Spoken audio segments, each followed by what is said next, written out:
Assalamualaikum, apa kabar semuanya? Semoga sehat selalu serta dilancarkan rezeki oleh Allah Subhanahu wa Ta'ala. Amin ya Robbal 'Alamin. Alkisah Lutung Sarung. Di kerajaan Jawa Barat ada seorang anak raja bernama Purbarang dan Purbasari. Mereka bersaudara, sifatnya berbeda. Purbarang sombong dan pemalas. Sebaliknya Purbasari amat ramah dan rajin. Purbasari tak pernah menganggap dirinya sebagai putri raja. Dia bergaul dengan siapa saja, sekalipun dengan rakyat jelata. Tak heran rakyat mencintainya. Prabu Tapa, ayahnya pun tahu hal itu. Saat Prabu Tapa semakin tua, beliau menyerahkan tahta pada Purbasari. Tentu saja hal itu membuat Purbarang berang. Seharusnya aku ayah, aku tak kan anak sulung. Prabu Tapa lalu menjelaskan dengan penuh kasih sayang. Bukan masalah sulung atau bungsu. Ayah memilih Purbasari karena melihat rakyat begitu mencintainya. Purbasari memerintahkan dengan bijaksana. Dia mewarisi segala kelembutan dan kebaikan hati ayahnya. Purbarang amat jengkel. Dia masih tak terima. Seharusnya aku yang jadi ratu, tekadnya. Purbarang lalu merencanakan siasat jahat untuk Purbasari agar tahta kerajaan jatuh ke tangannya. Suatu hari terdengar teriakan dari kamar Purbasari. Prabu Tapa dan Purbarang tergopoh-gopoh mendatangi Purbasari. Ya ampun, apa yang terjadi padamu? Tanya Prabu Tapa pilu. Kulit tubuhmu Purbasari berbintik-bintik hitam. Sebagian di antaranya mengeluarkan nanah yang bau.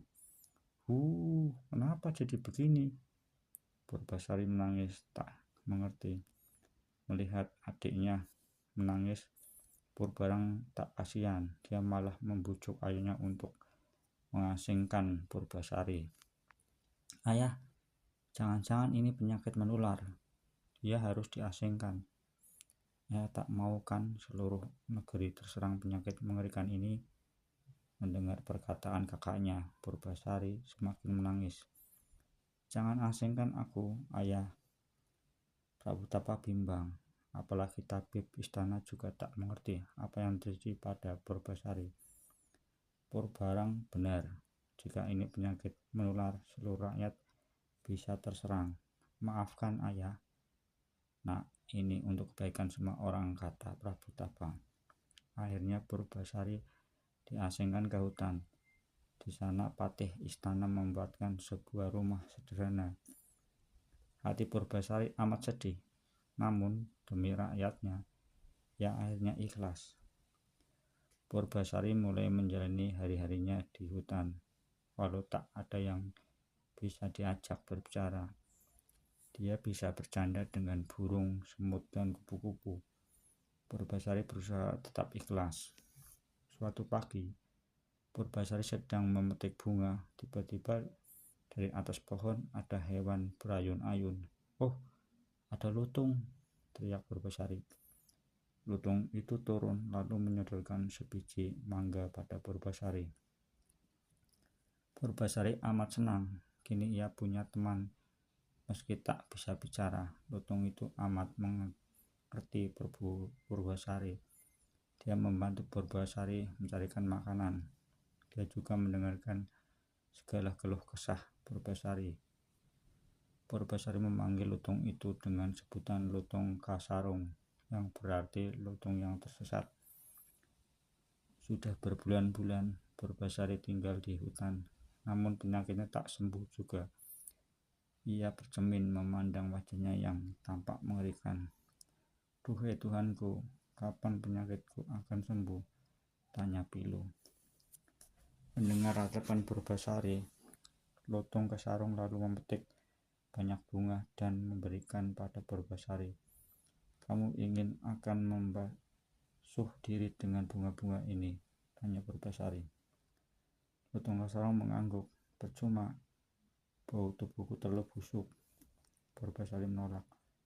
Namun Lutung Kasarung terus memaksa.